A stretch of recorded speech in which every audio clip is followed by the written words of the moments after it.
vamos passar ao próximo tema, que, como eu já antecipei, diz respeito à proposta da PGFN de uma nova lei de execução fiscal. E para apresentar a palestra sobre esse tema, temos aqui a doutora Rita Dias Nolasco. Ela é procuradora da Fazenda Nacional desde 2008, ela é diretora do Centro de Altos Estudos na Terceira Região e também membro do Conselho Executivo da Escola da AGU, lá em São Paulo. Ela é doutora em Direito pela PUC São Paulo, professora em diversas instituições, membro do IBDP e do CEAP, inclusive secretária adjunta do IBDP, e ela é autora de diversas obras, dentre as quais eu gostaria de destacar a obra Execução Fiscal à Luz da Jurisprudência, da editora RT, e a obra Fraudes Patrimoniais e Desconsideração da Personalidade Jurídica no CPC 2015, que, inclusive, vai ser sorteado ao final desta mesa. E também como debatedora temos a doutora Flávia Palmeira de Moura Coelho, que é procuradora da Fazenda Nacional desde 2010, coordenadora geral substituta da representação judicial da Fazenda Nacional também, graduada em Direito pela FDR, de Recife, especialista em Direito Tributário pela ESAF, e a doutora Flávia, como muitos de vocês sabem, é responsável pela grande maioria das manifestações da CRJ, nossa Coordenação Geral de Representação Judicial, relacionadas à execução fiscal. Inclusive, foi uma das colegas que trabalhou nessa proposta da nova LEF, então sabe bastante e tem bastante a contribuir conosco aqui. Então, sem mais delongas, gostaria de passar a palavra à doutora Rita. O meu tema é o projeto da Lei de Execução Fiscal, que na verdade, é uma continuação de todo esse trabalho que está sendo realizado, capitaneado pela doutora Annelise, para dar essa efetividade à execução fiscal. A gente está buscando mesmo uma nova gestão da execução fiscal, como os senhores viram, com a brilhante exposição da doutora Annelise. E como continuidade, há necessidade de uma atualização, na realidade, da nossa lei de execução fiscal, que é de 80. Então, esse projeto é uma atualização de acordo com o novo Código de Processo Civil e de acordo com esse novo regime de cobrança da dívida ativa que a Fazenda Pública Nacional está projetando. Então, como que é atualmente, né? Atualmente, a lei de execução fiscal, a gente faz a inscrição em dívida ativa do débito e já entra com a execução fiscal. Então, isso tem gerado esse congestionamento que foi dito em números até pela doutora Annelise. O número enorme que nós temos de processos que tramitam no judiciário. E o relatório da Justiça em Números mostra que as execuções fiscais são as que têm o maior nível de congestionamento. E 40% dos processos em trâmite perante o Poder Judiciário são de execução fiscal. A doutora Annelise trouxe bem os números, né? Então, realmente não tem como continuar tendo efetividade na cobrança da dívida ativa com esse número de execução fiscal. As primeiras medidas tomadas pela Procuradoria da Fazenda Nacional foram medidas de desjudicialização, que iniciou com a portaria, que hoje a gente já nem entra com ação de execução fiscal, quando não atinge o valor de R$20 mil, e nas execuções fiscais que já estão ajuizadas, a gente pede o arquivamento sem baixa. Depois a lei, que autorizou o protesto extrajudicial da certidão de dívida ativa. Aí tivemos a portaria possibilitando o protesto, valor consolidado até R$50 mil. E agora a portaria de 2015, que autorizou o protesto de certidão de dívida ativa até R$1 milhão. Então, nós começamos com essas medidas de desjudicialização. O objetivo do processo de execução fiscal é a localização do patrimônio do devedor.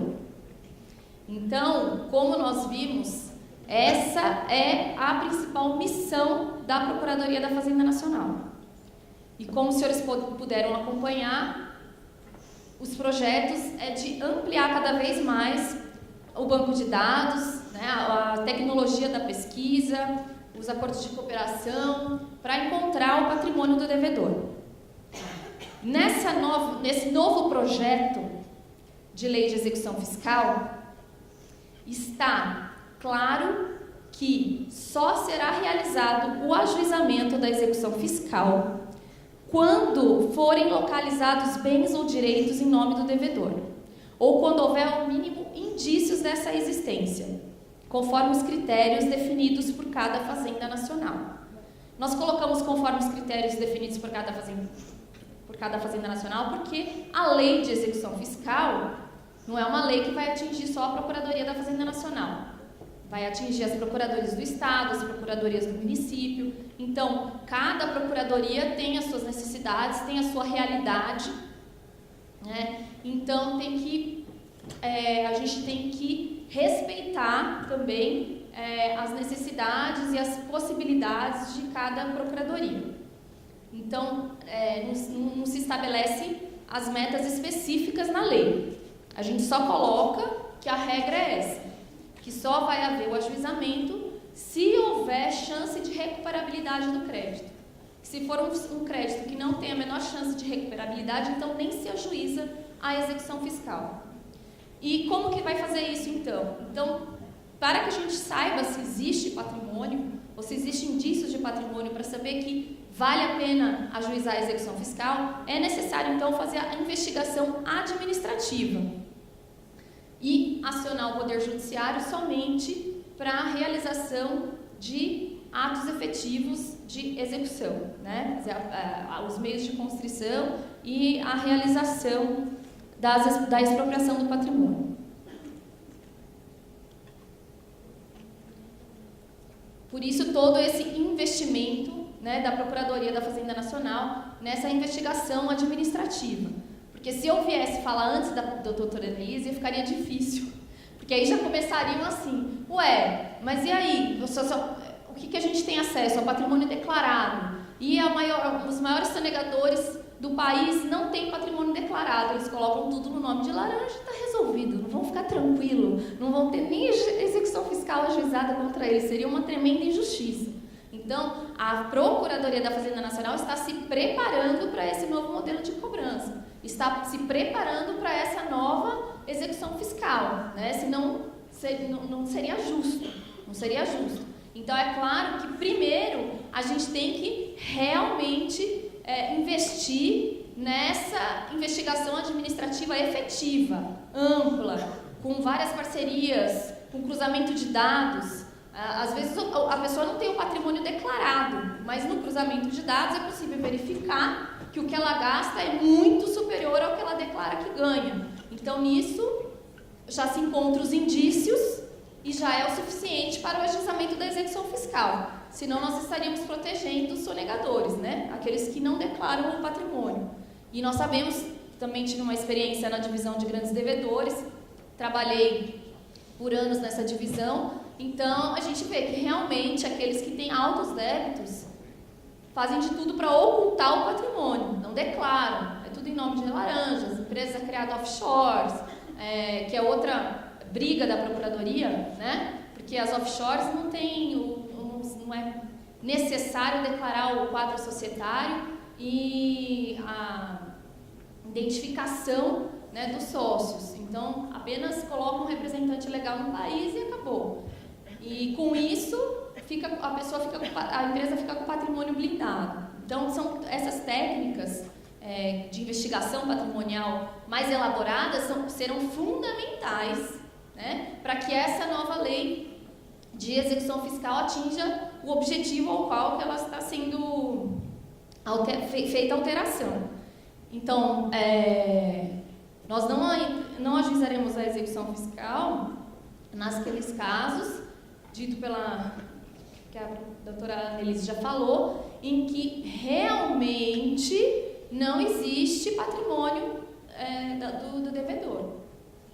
Não só declarado, mas não existe mesmo. A pessoa não vai ter como pagar, mas é um crédito totalmente irrecuperável. E, infelizmente, a gente tem um alto nível de devedores que não têm realmente patrimônio.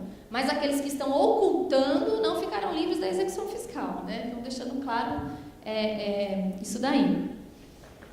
Com relação ao que eu já disse, né, do valor mínimo, tem um artigo específico no projeto, que é o artigo 9º, que deixa claro que a União, os Estados, o Distrito Federal e os municípios podem dispensar o ajuizamento de execuções fiscais quando o montante do débito consolidado do devedor estiver abaixo...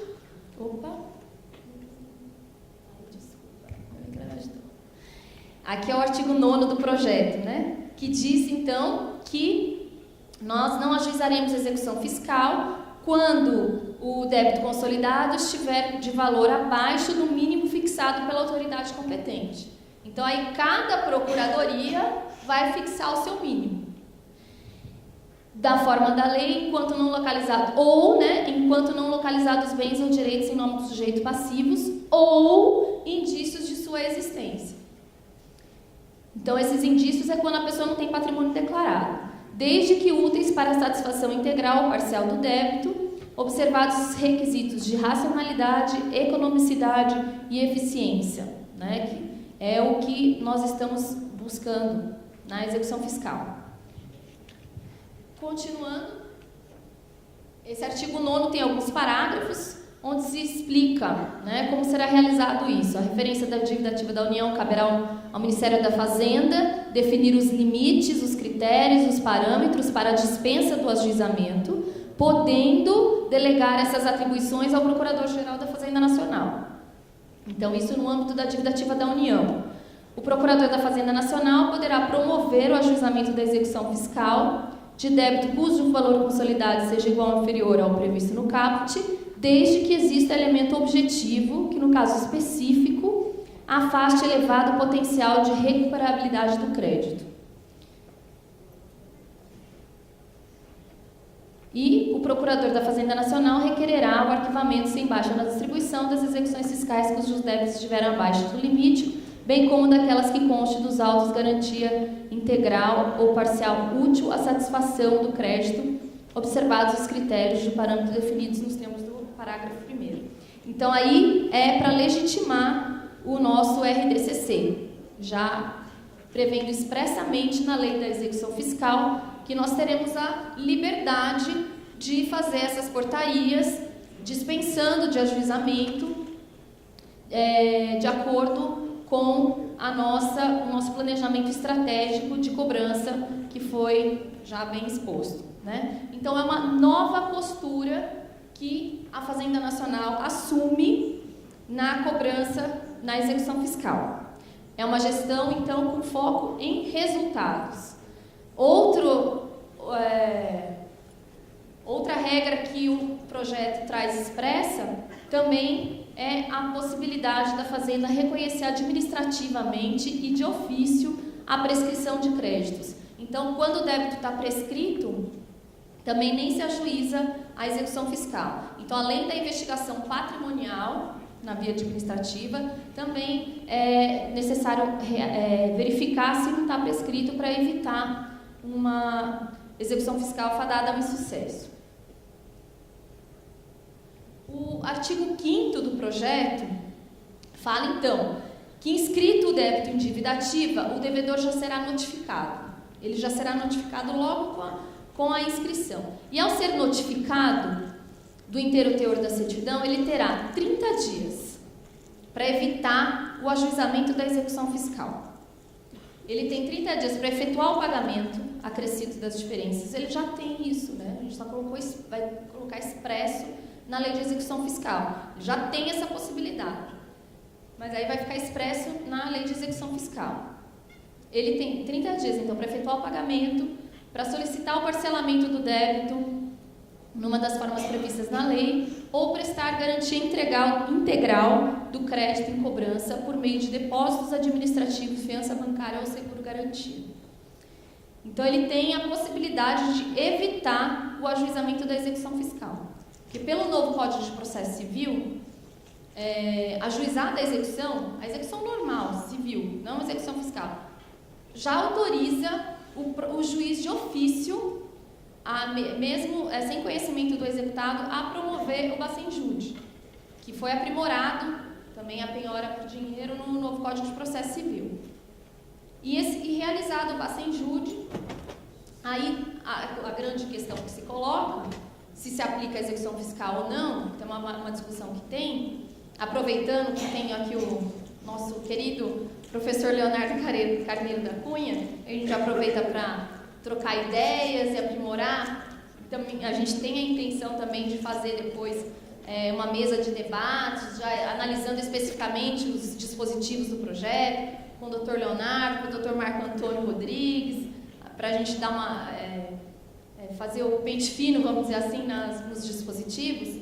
Mas aqui, só adiantando uma das questões que se coloca com a entrada em vigor do novo Código de Processo Civil, o novo CPC, ele igualou o depósito em dinheiro, a fiança bancária e ao seguro-garantia.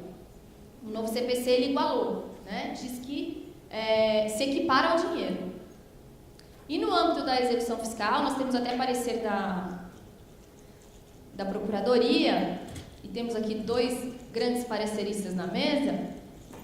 Então, o parecer do CRJ diz que não se pode equiparar a fiança bancária ou seguro-garantia ao dinheiro, né? Porque não tem a mesma liquidez, basicamente por causa disso. Garante da mesma forma, mas não tem a mesma liquidez. Claro que o dinheiro é mais líquido do que um seguro-garantia, do que uma fiança bancária, porque também quem está livre, mas o banco pode falir, enfim. E já tivemos casos como esse, né, de bancos falidos. Então, no âmbito da execução fiscal, nós não consideramos equiparado. E o Código Tributário Nacional, no 151, diz que somente o depósito integral em dinheiro é que suspende a exigibilidade. Então, somente o depósito integral em dinheiro é que evitaria a execução fiscal. E no caso da fiança bancária e do seguro-garantia, não evitaria a execução fiscal. Apenas serviria para garantir o juízo, e ajuizando a execução fiscal, eles teriam o mesmo papel da penhora. Então, essa é uma discussão que existe, se aplicaria ou não o novo Código de Processo Civil na execução fiscal. Mas, o que o projeto coloca, então? Que se o devedor quiser evitar, né, um Bacenjude, ele já pode, ao saber que o débito dele está inscrito em dívida ativa, fazer o seguro-garantia, fazer a fiança bancária, que daí nós não vamos poder negar, né, porque a própria lei estabelece essa previsão expressa, estabelece essa possibilidade. Agora, o que acontece é que depois de realizado o Bacenjude, depois de realizada a penhora do dinheiro, aí eles querem pedir a troca pela fiança bancária ou pelo seguro-garantia. E aí é que está o parecer que fala que a gente não pode concordar com a substituição.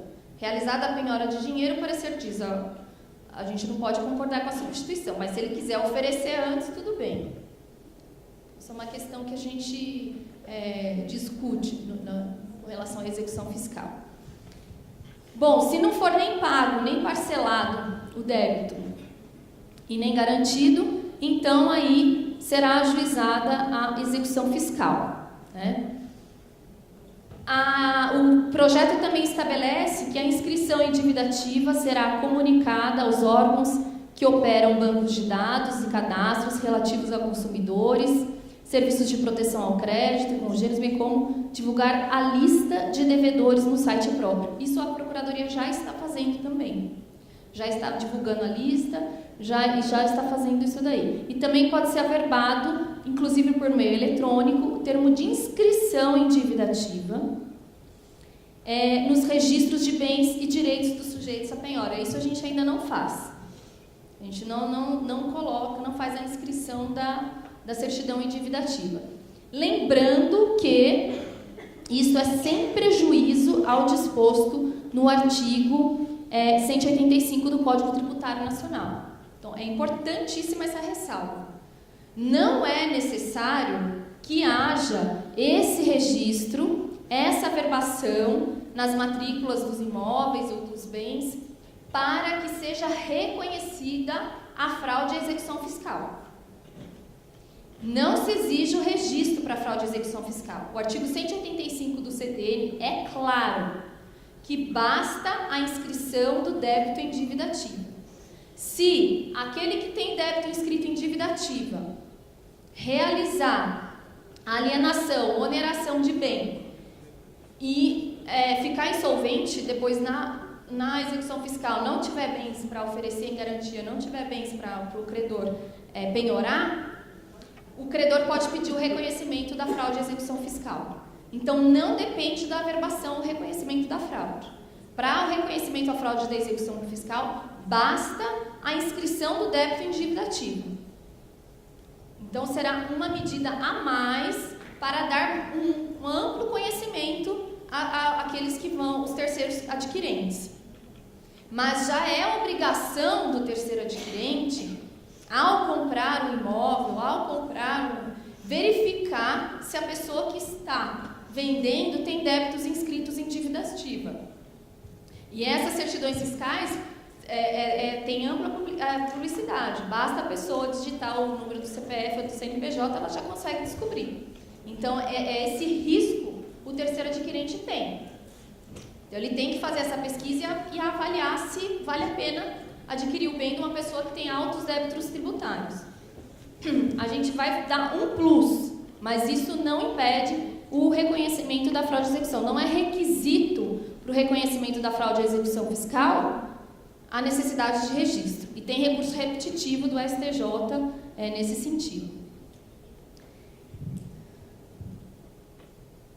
Garantido o juízo, né, mesmo antes do ajuizamento da execução fiscal, então haverá antecipação. O que acontece? Porque quando a gente vai inscrito o débito em dívida ativa, o devedor vai ser intimado e ele pode garantir o juízo. Com essa garantia, ele antecipa os efeitos da penhora e consegue a certidão positiva com efeitos negativos, que é o que eu estava falando da fiança bancária do seguro-garantia. Ele pode não impedir a execução fiscal, mas ele já consegue, desde já, os efeitos, né, da garantia do juízo, que é a possibilidade de certidão positiva com efeitos de negativo.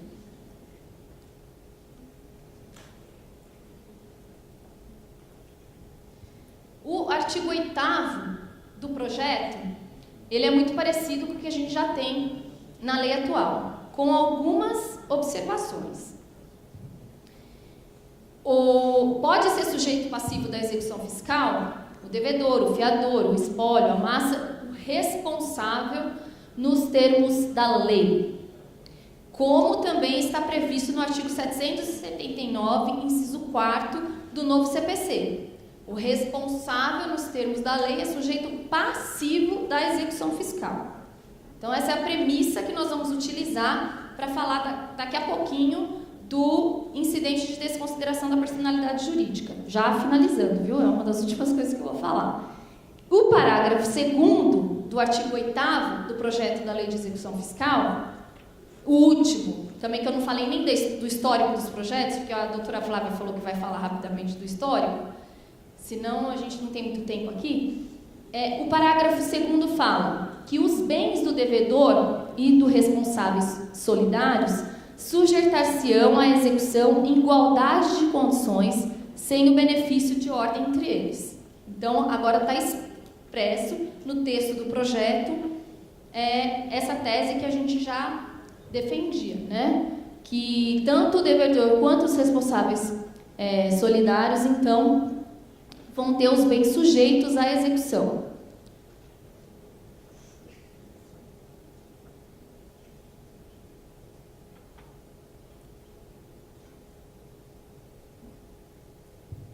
Bom, esse artigo 11, só falando da petição inicial da execução fiscal, a novidade que foi acrescentada ao projeto é que, além da qualificação do devedor, do requerimento de citação, pode haver, né, na petição inicial da execução fiscal, o requerimento de tutela de urgência, quando houver risco para a eficácia da cobrança.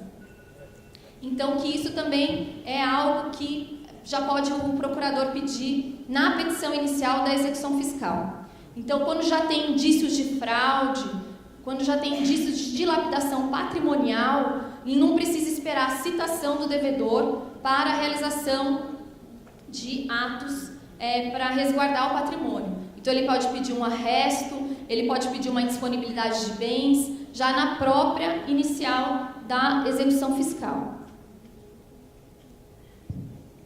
O despacho do juiz que deferirá a inicial importa em ordem para resto. Então, já é mais uma cautela, né? Com relação à citação do devedor, será feito via postal, e o projeto traz alguns incrementos também com relação à citação, dizendo que será considerado o endereço que ele indicar a administração tributária como seu endereço.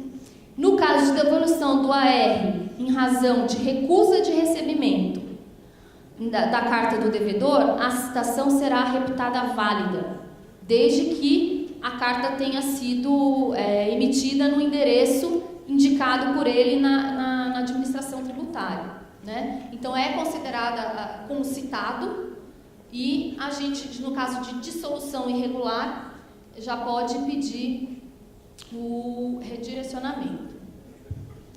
A grande novidade, né, do projeto, que realmente eu acho que vai dar uma boa efetividade na execução fiscal, agilizando as discussões, a possibilidade de a nova sistemática admitir o ajuizamento dos embargos à execução fiscal independentemente da garantia do juízo, adequando a lei de execução fiscal ao novo Código de Processo Civil, que já desde 2006 admite no âmbito da execução de título extrajudicial que o devedor se defenda através dos embargos independentemente da garantia do juízo. O artigo 16 da Lei de Execução Fiscal, ele é expresso em exigir a garantia do juízo para que o devedor possa impugnar através dos embargos à execução. O que ocorre é que isso acaba muitas vezes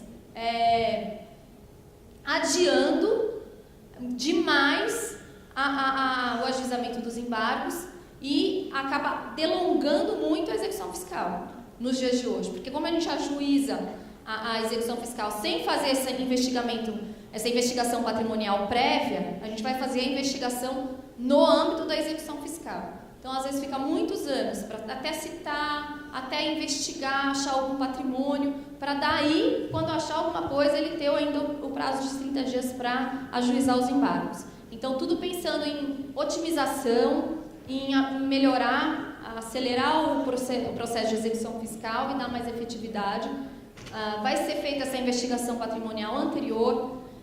Quando já ajuiza, a gente já tem os alvos, então não é necessário aguardar a garantia do juízo para embargar.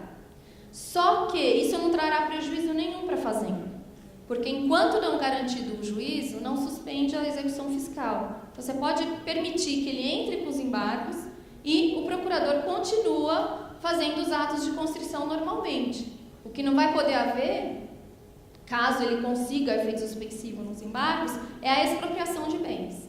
Mas não vai impedir e já vai correr o prazo dos embargos. A partir do momento que ele é citado, já começa a contar o prazo para os embargos. Ele tem 15 dias contados da citação para embargar.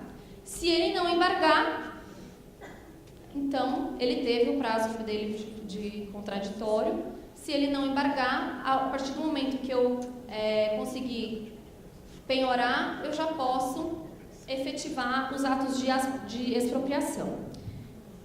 Por que a necessidade de fazer essa alteração no projeto da Lei de Execução Fiscal? Na verdade, a gente já poderia aplicar, né, o que existe no novo CPC, tendo em vista que a Lei de Execução Fiscal admite a aplicação subsidiária do Código de Processo Civil. Ocorre que o entendimento dos nossos tribunais, o STJ entendeu que não se aplica, né, porque o artigo 1º da Lei de Execução Fiscal diz que só se aplica o CPC se a Lei de Execução Fiscal for omissa e a regra do Código não for contrária ao texto da Lei de Execução Fiscal. E nesse caso, a regra do novo Código de Processo Civil, ela é contrária ao que está previsto na Lei de Execução Fiscal no artigo 16. Então, hoje, vigora o entendimento de que não pode embargar enquanto não garantido o juízo na execução fiscal. Então, daí a necessidade de fazer a alteração do texto legislativo para se permitir os embargos independentemente de garantia.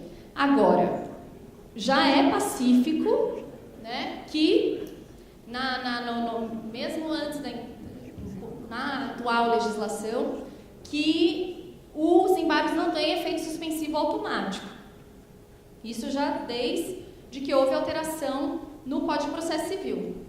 Não tem efeito suspensivo automático, então o devedor tem que requerer o efeito suspensivo quando ele quiser que os embargos tenham efeito suspensivo. Ele tem que requerer, e para a atribuição do efeito suspensivo, é necessário, então, que ele supra os requisitos exigidos da tutela de urgência, né, que a execução esteja garantida, é necessário que a execução fiscal esteja garantida.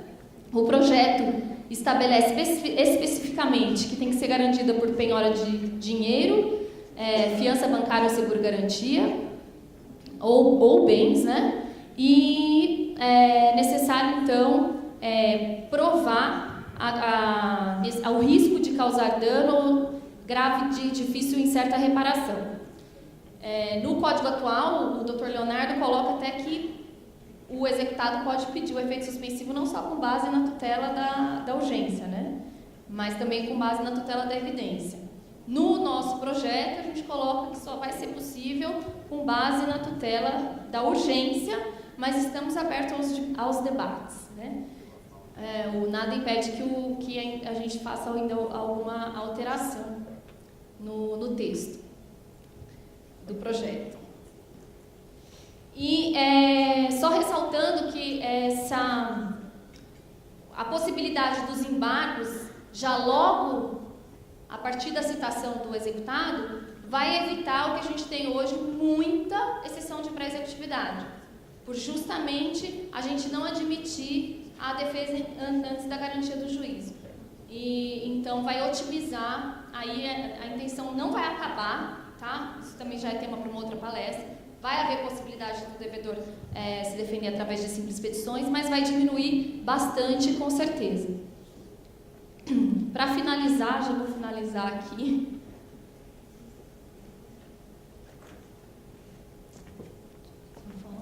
Com relação ao redirecionamento, já acaba. A outra grande questão que tem hoje é a respeito do incidente de desconsideração da personalidade jurídica, que foi criado pelo novo Código de Processo Civil, se aplica ou não à execução fiscal. O artigo 17 do projeto traz aí a previsão de que é possível redirecionar a execução fiscal aos responsáveis não incluídos na certidão de dívida ativa, requerendo o juízo a desconsideração da personalidade jurídica, inclusive desconsideração inversa, bem como o reconhecimento da responsabilidade de terceiros, de grupo econômico, não se aplicando à execução fiscal o incidente previsto nos artigos 133 a 137 do Código de Processo Civil.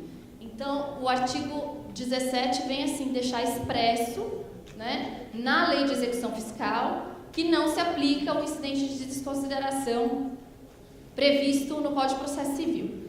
E temos até um parecer da doutora Flávia, que eu até vou deixar ela falar um pouquinho também a respeito disso, em que ela fala que não se aplica o incidente na execução fiscal. O dispositivo é bem amplo, já vi que começou os burburinhos, é um pouco polêmico essa questão. A gente traz assim de forma bem ampla no projeto, mas antes do projeto, né, hoje o que a gente já pode defender hoje? Que o artigo 135 do CTN, ele traz hipótese de responsabilização tributária. O responsável ele pode ser sujeito passivo da execução fiscal, como a gente já viu aqui, como já é hoje no artigo 4º da lei, a gente colocou no artigo 8º do projeto, que o responsável tributário é sujeito passivo. Então, se houver infração à lei ao contrato, se houver excesso de poderes, isso já autoriza o redirecionamento da execução fiscal. não sendo necessário promover um incidente de desconsideração, porque tecnicamente não existirá desconsideração. Tecnicamente, ele é o responsável, é sujeito passivo. Então, o nosso pedido é de redirecionamento. Embora o objetivo seja o mesmo, que é atingir o patrimônio do sócio, né, responsabilizar aquele patrimônio pela execução fiscal, não há necessidade dessa desconsideração, porque a responsabilidade tributária é uma responsabilidade pessoal prevista em lei. Então, não há necessidade de se desconsiderar, basta requerer o redirecionamento. Isso é o que a gente já defende hoje. E o projeto traz isso de forma mais ampla no âmbito da execução fiscal, simplificando, né, a responsabilização patrimonial ampla, né? Não só no caso do artigo 135 do CTN, não só no caso de dissolução irregular, que não deixa de ser uma infração à lei e ao contrato, mas também em todos esses casos de responsabilidade. Isso já é um tema de uma palestra, por isso eu estou correndo aqui, porque o meu tempo já acabou. Só para os senhores terem uma ideia, né, do que está previsto aí no nosso projeto.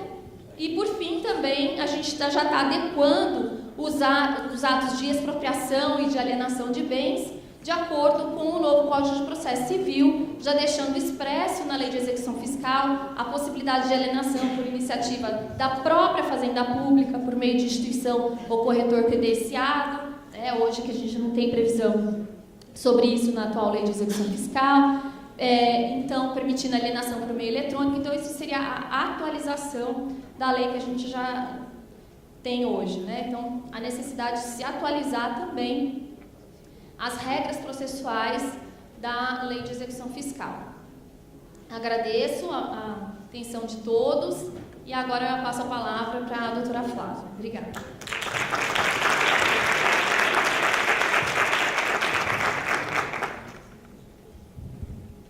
Boa tarde a todos, colegas procuradores da Fazenda.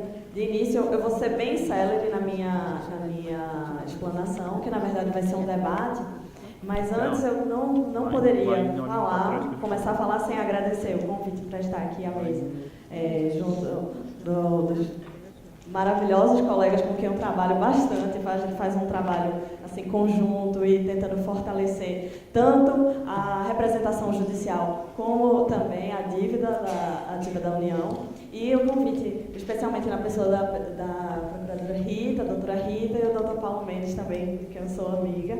E não poderia também deixar de agradecer aos colegas da adjuntoria, na pessoa do doutor Cláudio, e também dos amigos da representação judicial, em especial o nosso coordenador, o doutor Rogério Campos, que é nosso capitão e que sempre também estimula nossos debates e intensas atividades dentro da nossa coordenação. Então, assim, começar aqui a falar sobre o projeto da Nova Lef, eu posso passar horas e horas falando e discutindo e falando sobre os problemas que nós enfrentamos e o que nós pensamos. Então, como eu tenho pouco tempo e, na verdade, a ideia é a gente fazer um debate, né, também seria difícil essa tarefa de fazer esse necessário contraponto para a dialética, né, desse projeto, quando eu fiz parte dele, então eu sou imbuída de vários valores e dessas ideias. Então, mais do que fazer um contraponto, a minha ideia aqui é passar um pouco dos valores e princípios que nortearam e alguns objetivos que a gente teve com algumas dessas disposições que a doutora Rita já tratou com vocês. E aí, assim, salientar que estamos abertos a debates, porque estamos, como eu vou falar um pouquinho mais na frente, nós estamos em aperfeiçoamento dessa proposta. Então, algumas coisas que, por exemplo, a gente pensou inicialmente, mas hoje já fruto de mais estudos e um novo olhar até sobre alguns desses dispositivos, talvez alguns pequenos detalhes possam ser alterados para justamente atingir o objetivo que a gente pretende com esse projeto.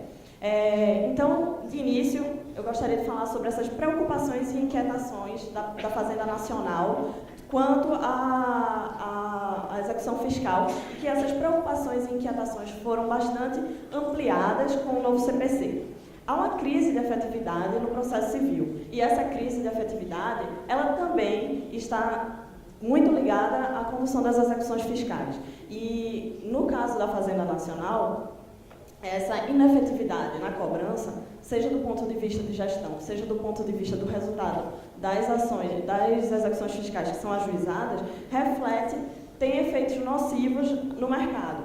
Então, essa crise de efetividade, ela motivou essas alterações legislativas. Alterações no regime do antigo CPC e, mais recentemente, com o novo CPC.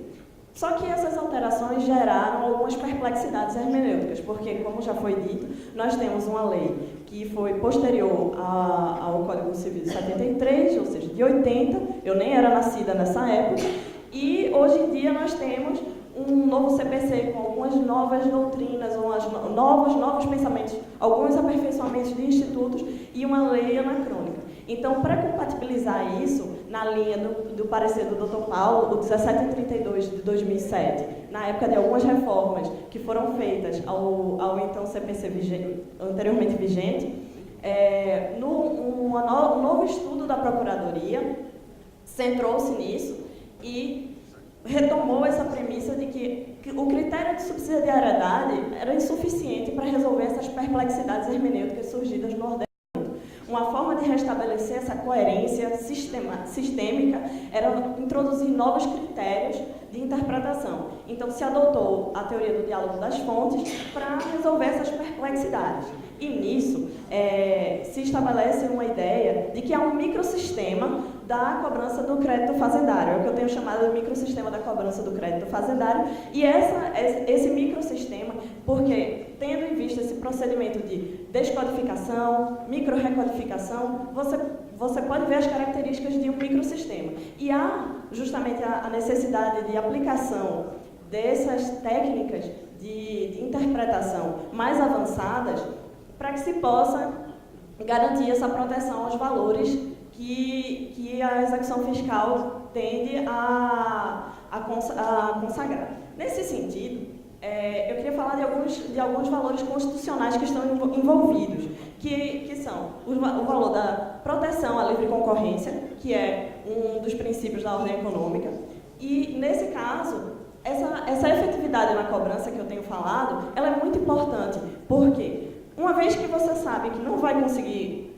cobrar esse crédito, ainda que você busque um ajuizamento mais seletivo, mas você saiba que uma vez ajuizado também esses mecanismos vão ser insuficientes, porque uma vez ajuizado vai ser possibilitado o esvaziamento patrimonial e tudo isso, o credor pode, no caso, os empresários, eles podem considerar a ausência do pagamento do tributo como parte do processo produtivo. E nisso aí, a livre concorrência pode ser afetada. Por quê? Porque não necessariamente essa ausência de pagamento de tributo vai se refletir num benefício para o consumidor ou um incentivo. Não, ao contrário. Apenas vai aumentar a margem de lucro e, quer dizer, um dos possíveis efeitos é aumentar a margem de lucro, mas assim, e outros efeitos nocivos ao mercado podem ser atingidos, como, por exemplo, justamente por eu aumentar uma margem de lucro sem precisar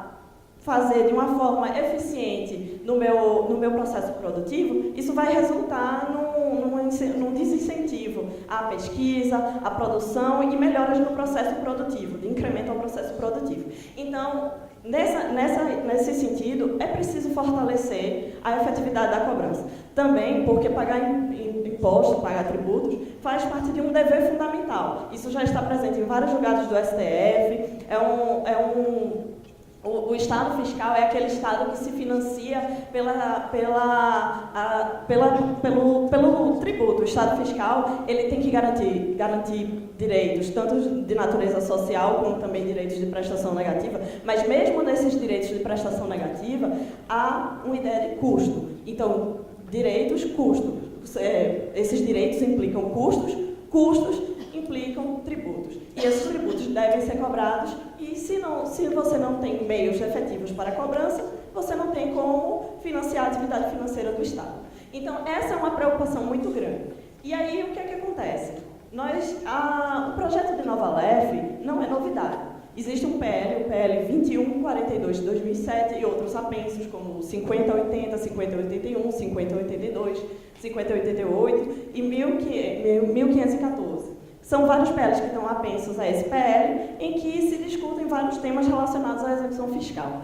Mas essa discussão vem junto de execução fiscal administrativa, e em 2012 foi elaborado um anteprojeto em que alguns avanços foram realizados. E nesses avanços, algumas ideias que já estavam sendo delineadas, como a ideia de um ajuizamento seletivo, alguns ajustes já dentro dessa preocupação de efetividade. Só que aí, o que é que essas inquietações que eu falei, e essas inquietações também foram refletidas na dívida, como essa implementação desse modelo de gestão mais eficiente, também fez com que tudo isso fez com que, no início de 2015, sobretudo esse anteprojeto de 2012, fosse retomado com duas ideias. A primeira era atualizar o regime daquele anteprojeto para as regras do novo CPC. E aí, isso a gente se juntou e começou a pensar e estudar um novo CPC que então era uma novidade, e embora a gente já tivesse participado também das discussões de elaboração do novo CPC, mas alguns institutos ainda estavam, de certa forma, eram novidades e a gente ainda não sabia como é que eles iam ser implementados, então foi aquele estudo inicial que começou a ser feito. E, ao mesmo tempo, também para começar a fortalecer esse modelo de gestão para trazer aquilo para o projeto de lei. Então, foi feito um grupo com integrantes do DGDAL e com integrantes também da CRJ, né, que eu conto com a minha participação, com a doutora Geila, com o doutor Paulo Mendes e o doutor Gustavo, que não está por aqui nesse momento. E aí a gente começou a pensar várias ideias daquele projeto, o que a gente poderia trazer, o que a gente poderia contribuir, e havia algumas coisas. Não foi essa proposta que se chegou, não foi fruto de uma reunião, não foi o primeiro texto, são vários e vários textos, já foi submetido à comissão especial da relatoria do projeto, que é do deputado Paulo Teixeira, e novamente trabalhamos esse texto, já trabalhamos internamente. Então, a primeira fase foi chegar a um texto base. E é esse texto que a gente discutiu aqui. Depois desse texto, a gente submeteu a carreira para algumas sugestões. Então, foi disponibilizado esse projeto de lei para a carreira, para que algumas sugestões no fórum da PGFN, um fórum de discussão, fossem feitas. E agora a gente está na fase 3, que é uma fase que eu chamo de depuração dessas sugestões, ao mesmo tempo que a gente quer fazer alguns aperfeiçoamentos. Porque nesse tempo todo, nós estudamos também os institutos, então algumas ideias iniciais que nós tínhamos foram, às vezes, até mais refinadas. E aí, com esse refinamento, nós podemos até melhorar a redação, porque se nós tínhamos um intuito e, no momento, a gente achava que aquela redação representava aquilo, hoje, talvez, um outro olhar, talvez diga, não é por aí. Talvez, se fizer uma mudança aqui, se nós trouxermos alguma palavra diferente, esse objetivo pode ser concretizado. E é por isso que é bom esse ambiente em que pessoas diferentes possam trazer um novo olhar para aquilo que a gente pensou, mas pautando-se nessas ideias de efetividade da cobrança e, sobretudo, a efetividade da cobrança de um crédito que tem uma natureza muito específica e que tem valores constitucionais atrelados a ele, que é o crédito fazendário. Então, eu vou falar também, só pontuar algumas dessas preocupações específicas que a gente quis trazer já nesse projeto. Uma que a Rita já falou, que foi justamente adequar o regime dos embargos à execução à forma prevista no atual CPC, porque se antes se pensava que a garantia do juízo era uma forma de flexibilizar, para embargar, era uma forma de flexibilizar a ideia, aliás, de compatibilizar a satisfação do crédito com também a defesa, hoje se vê que não, que é mais salutar garantir o contraditório por meio dos embargos sem a necessidade da garantia do juízo, mas a garantia do juízo é um requisito, juntamente também com os requisitos da tutela, para ter o efeito suspensivo. Outra preocupação foi justamente que, embora já se possa construir isso hoje com a atual LEF e o novo CPC, mas exige um certo esforço hermenêutico, é afastar a distribuição dinâmica do ônus da prova prevista no novo CPC, no parágrafo 1º do 373, que não deve ser aplicável às execuções fiscais. Também outra preocupação que teve foi uma proteção mais equitativa para o crédito não tributário, que também é importante, e também conferir poderes e garantias para que seja possível a localização de devedores e de bens e direitos do devedor. Além disso, nessas discussões a gente teve que compatibilizar os interesses da própria Fazenda Nacional com interesses de estados e municípios e também com outros órgãos. Houve uma discussão com outros órgãos da advocacia pública, também com a Receita. Então, há vários interesses. Então, se de repente alguma sugestão de algum colega, às vezes eu concordo pessoalmente, mas nesse contexto não é possível levá-la adiante. Mas, mais especificamente, eu queria tratar também do incidente de desconsideração da personalidade jurídica, que é, talvez, um tema do qual eu tenho grande afinidade e, ao mesmo tempo, é o que suscita muita divergência, acho que aqui entre os presentes. Se, por um lado, alguns colegas fazendários discordam do meu posicionamento, mas atualmente esse é o posicionamento da Fazenda Nacional, há uma incompatibilidade entre o rito da execução fiscal com o rito do incidente. Embora vários processualistas que estão aqui discordem desse posicionamento, mas do ponto de vista da Fazenda Nacional, há uma incompatibilidade tremenda entre esses dois institutos. Sei que é louvável o esforço e que são louváveis também os objetivos do incidente, mas, uma vez aplicado ao rito da execução fiscal, a ineficiência, pelo menos na visão que nós temos hoje, ela tende a ser grande com a previsão desse incidente nas execuções fiscais. Então, mas se pelo menos isso não prevalecer, pelo menos, minimamente, se deve reconhecer que o rito, se for aplicável, não vai ser aplicável em todos os casos, mas vai ser aplicável de forma restrita, distinguindo-se institutos de natureza tributária com outros institutos que importem uma invasão no patrimônio dos sócios, mas que por razões distintas.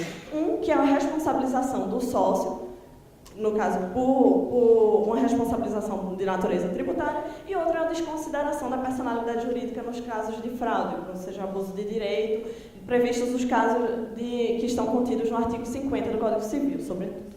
Então, mas exige um esforço hermenêutico, e nós temos pelo menos todo mundo que estava no grupo, tinha a convicção de que esse incidente não deveria realmente ser aplicável às execuções fiscais. E, nesse contexto, foi elaborado um dispositivo para afastar de forma expressa, evitando-se esse esforço hermenêutico, evitar esse rito às execuções fiscais, esse procedimento. E, além disso, também se pretendeu que não fosse confundido justamente não fosse confundida a desconsideração da personalidade jurídica com outros institutos, como reconhecimento de grupo econômico e outras formas de responsabilização. Então, a ideia era isso, era tanto não aplicar o rito, como também não haver uma mistura entre essas figuras, também de forma a, caso prevalecesse o rito, a aplicar esse rito do incidente em todas as suas modalidades. Então, essas foram algumas preocupações que nós tivemos com a elaboração dessa proposta da nova LEF e estamos sujeitos a novas críticas, novos debates, porque, como eu disse, nós estamos nessa terceira fase, que é essa fase de aperfeiçoamento, em que algumas sugestões dos colegas e até, como eu disse, esse novo olhar nosso mesmo, para aperfeiçoar esse texto. E aí é que entra a autocrítica, porque uma vez que você está dentro do projeto, às vezes o seu olhar está viciado. E às vezes você acha que você, com aquela redação, atinge aquele objetivo a que se pretende, mas com outra visão, com uma crítica, você consegue realmente aprimorar e atingir esse objetivo. Então, vocês hoje tomaram conhecimento, né, desse projeto, essa proposta da PGFN, na forma como ela está, e se puderem contribuir com esse diálogo, com certeza nós vamos conseguir algo muito mais efetivo, mais coerente, mais coeso, e que vai trazer essa coerência sistêmica que a gente tanto pugna, seja na nossa atividade hermenêutica e nossas manifestações. Então, é com esse esforço que a gente, pelo menos falo pela representação judicial, tem trabalhado em conjunto com o DGDAO para conseguir isso, e estamos abertos também nesse propósito a novas sugestões. Aí, se Gustavo Caldas quiser contribuir, professor Leonardo Cunha também. Eu sei que há algumas divergências em relação a algumas coisas que eu falei aqui, que a Rita falou, então, assim, mas estamos sempre dispostos a ouvir e a debater.